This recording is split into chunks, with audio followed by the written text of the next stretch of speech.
Hey, welcome to my part 2 of my Dendrobium repotting video because of cakey growth.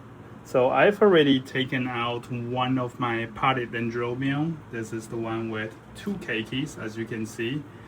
And down here is the root system. Fortunately, I don't think there's too bad of a damage to the root, although there are some root death down here.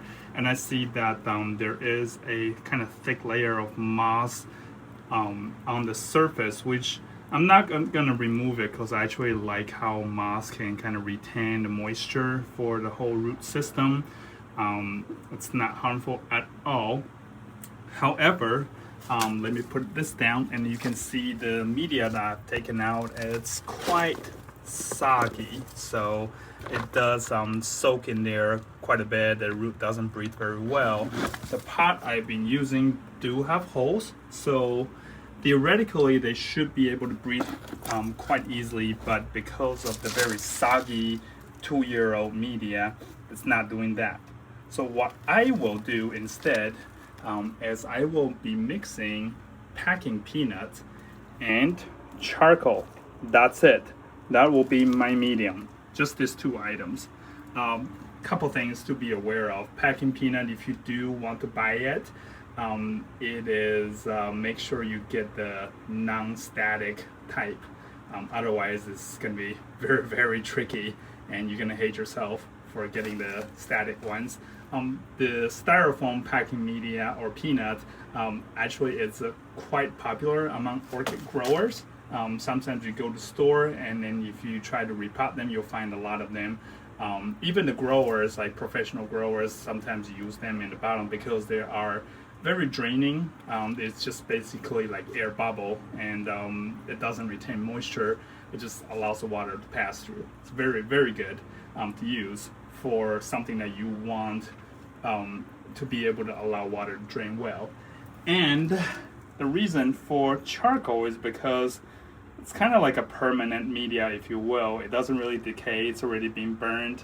And also activated carbon, aka charcoal, as you know, do have the kind of like detoxing, cleansing, antibacterial characteristics. So it is very safe to use. Just make sure that you get the chunky one, not the pressed blocks, because and also make sure it says all natural, no chemicals added. If you do get lump charcoals, make sure it doesn't say like fast firing or fast burning, because all those have added chemicals that are not good for orchid. You want to get natural charcoal, lumpy like this. As you can see, this is as natural as it could come. I will need to hammer it down for a little bit.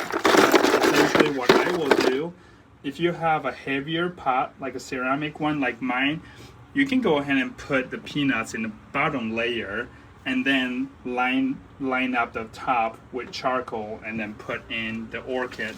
But if you have a lighter, aka plastic container, you might want to do is put some either rock, or you can put some ceramic chunks in bottom just to help it stay stable so it's not head heavy and foot light so that it tips over easily. But since I have a ceramic pot, I'm going to do that. I'm going to be lining up. Let me just start doing this so you can see. So here's my pot. I'm going to grab some styrofoam, some packing peanut, line up in the bottom, drop the couple here, no problem. And then I'm going to grab some chocolate chunks. Tell you what, I am going to actually take a hammer and break it down a little bit, because these are really large chunks. Just don't breathe in the dust. Charcoal is pretty tough.